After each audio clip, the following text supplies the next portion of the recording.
Here we go, folks. Welcome back to the show. Thanks so much for being with us. 870-275-9799 is the telephone number. If you want to chime in, you can text that number. You can call that number. Interesting story that we didn't get to on Friday that I'm not really sure. I don't really know what's going on because this is, this is geopolitical stuff. There's a sea standoff reported back on the 11th. Royal Navy trains guns on Iranian boats trying to storm Brit tanker in the Persian Gulf, forcing them to back off. Here with more on this, we've got Dan Perkins, who's a nationally recognized expert on foreign policy and energy, a contributor to thedailycaller.com, Newsmax, and thehill.com. Dan Perkins, welcome back, sir. How are you? Good morning. Can I ask you a quick question? Yes, sir. Did you get the storm? Oh, yeah. We're being pretty much inundated right now here in Arkansas with a lot of wet weather. And it's going to continue for a couple of days, they say. Well, please be safe. Yeah, absolutely. Yeah, we can deal with a little water. Well, I say that. I hope the western part of Arkansas can, because they've experienced a lot of flooding the last couple of months. What do you make? What do you make of this, Dan? In terms of Iran. I mean, the last time we had you on, we were talking about Iran. So, what's their play here? Yep. The play is they're doing everything they possibly can to distract the internal strife in their own country. Most people don't know that in 2018 there were over 25 protests in the country of Iran where the people are fighting against the government. And it's really significant because, as you know, the government is controlled by the mullahs and the imams and the leaders of the Muslim faith. As a result, things have happened since Mr. Trump withdrew the United States out of the nuclear accord. And right now, if you're under 25 and you live in Iran, the unemployment rate is 40%. The value of the currency has dropped 60% in the last year. Inflation is over 40%. And the people are upset and they're angry that they squandered the $150 billion on supporting terrorist organizations as opposed to supporting the people. So the Iranian government is trying to distract the people and get them to focus back on the Americans. Used to be when you hear people, you would hear this cry of death to America. Now the cry in the crowds and the protest is death to the dictators, the imams and the mullahs. So there's a lot of disruption and unrest within the country that the government's trying to do this, and as a result they're trying to distract the people away from their lives and focus on potential attacks on the economy and on the government itself.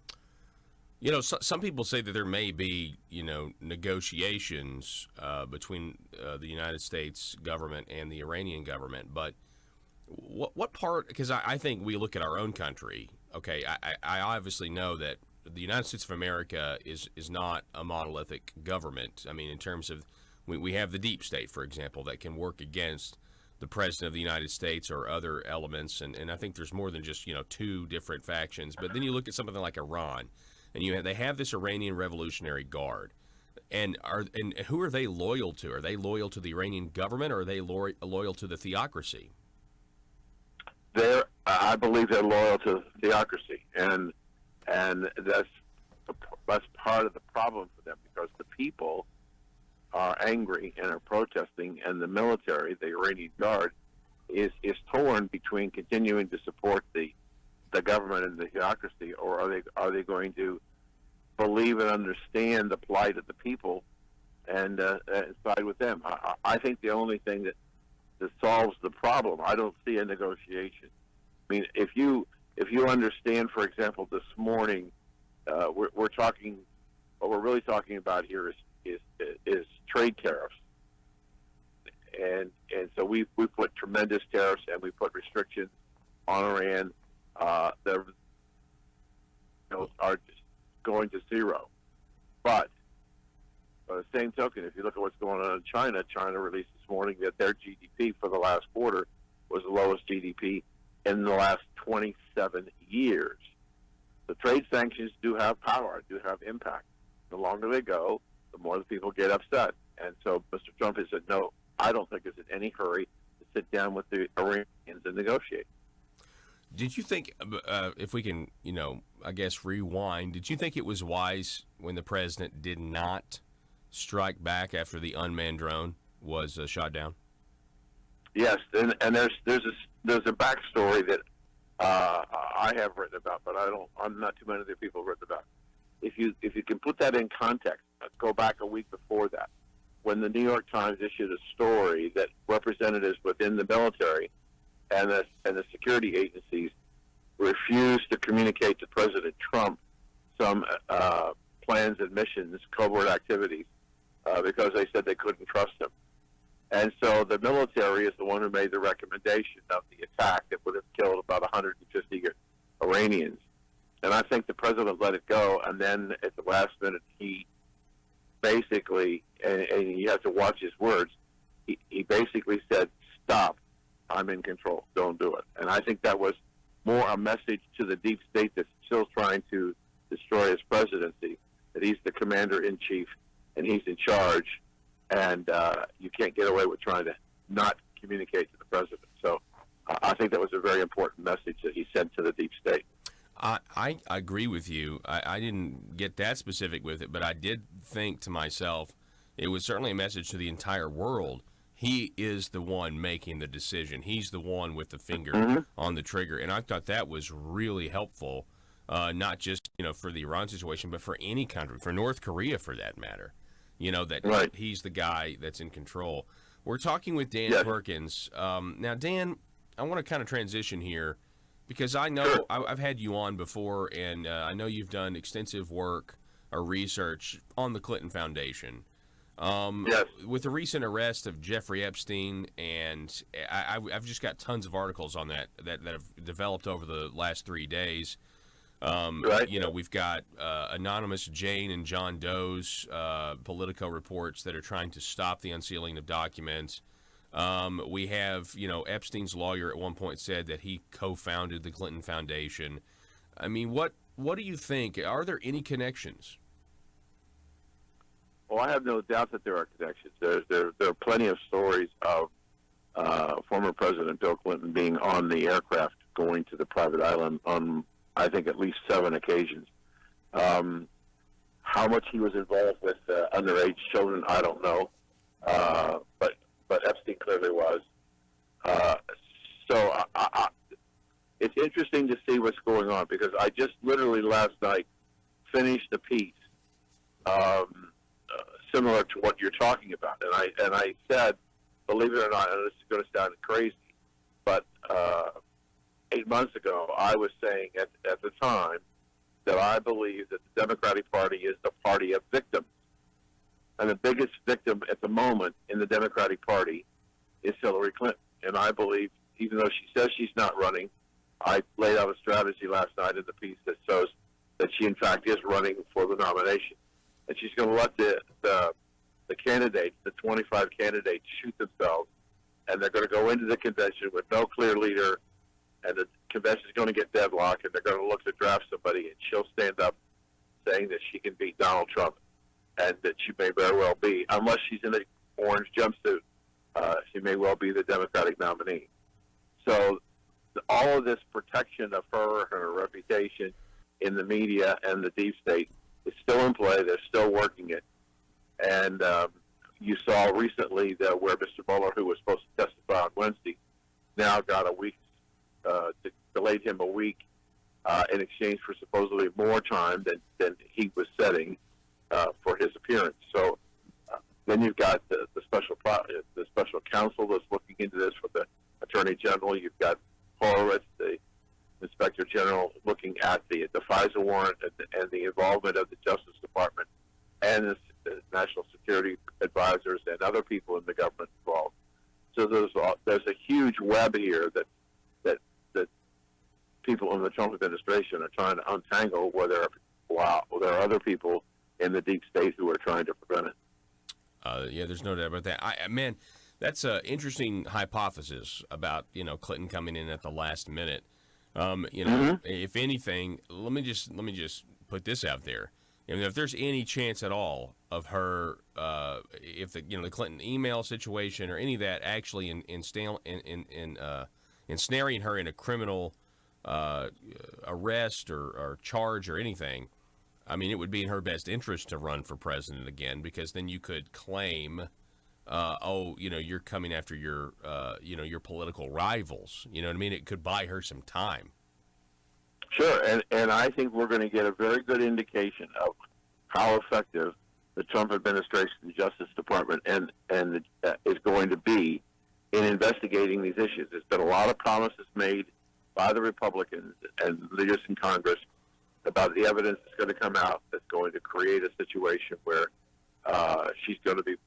she has violated the law, she's committed felonies, and she's going to be indicted. And if she's not, if the D state is able to deflect any of that effort and protect her, and in reality, when they protect her, the real issue is that they're protecting Barack Obama.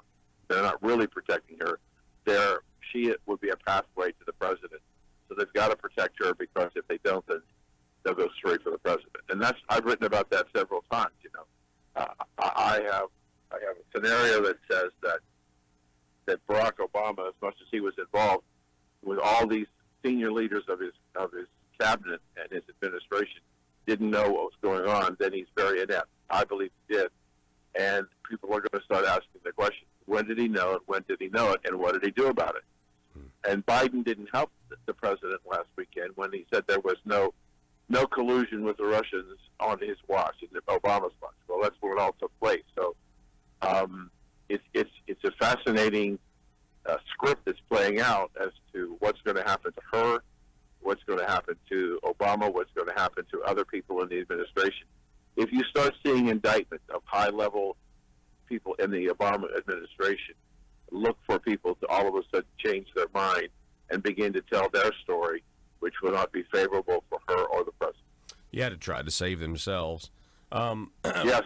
Yeah. What about the FISA DClass? I mean, is that what you're talking about? And why haven't we seen that? I did an interview with Congressman Devin Nunes a year ago. Right. Well, it's not quite a year yet, and that was back then, and we were thinking the DClass was coming that week, and here we are, and it's just not here yet. Why do you think that is?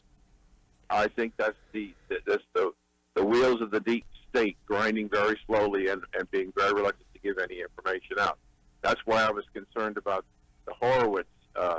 He was supposed to be first out of the chute, and now they don't know when he's going to present his report. Now they're saying because new people are coming forward and talking about things that were not investigated before, that's why it's slowed down and why it may not come out as fast as they thought. But I was thinking it was the deep state is still running interference to try and stop what's going on. Yeah. We don't know how extensive. We really don't know yet how extensive the deep state is. I believe in my brain and in my heart it's much deeper than anybody knows. Yeah, much deeper than I think a lot of Americans would want to, entertain or be comfortable entertaining the idea. Because, a lot of this is, you're talking about, it's be so shocking to a lot of people. I mean, because I agree with you, Dan. I think it is much worse than we even know. And, yeah. if you look at, kind of back to my first question with Epstein and the Clintons. I mean, we have reports now of, you got to look at the Virgin Islands, the heads of state of the Virgin Islands. You had a report about Israel and a former prime minister of Israel. Now there's calls to investigate him because of his ties with Epstein. And so you start to wonder, well, how many governments or how many high-up government officials, might this involve? And, I think the answer is going to be shocking. And, I'm to the point now where I'm okay if Epstein were to plead down, as long as we get, 60 other people behind bars, I'd be okay with that. But I think that's what could happen here. Well, I think you're onto something there. what we're trying to do is we're trying to break the dam. And it takes a lot of hammering on that concrete to break the dam, but hopefully it'll happen. And the thing that I want to remind your listeners, as I've said this many times to other people, we have a bias, and I mean that in a sense that we know what we believe and what we think is going on. But the vast majority of the American people get their news not from you, but they get it from CNN, NBC, CBS, MSNBC, and they're not talking about it. And this is why the Mueller testimony is so dangerous to the deep state.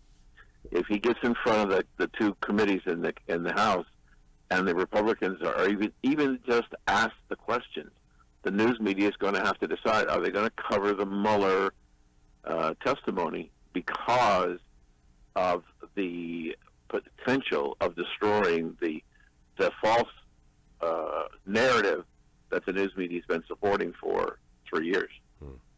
Yeah, you're right about that. I mean, the question of when did you know there was no collusion?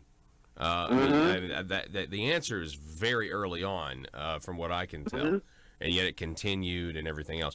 Dan Perkins, appreciate it, sir. It's always great to have you on. Appreciate your analysis, and we'll do it again soon.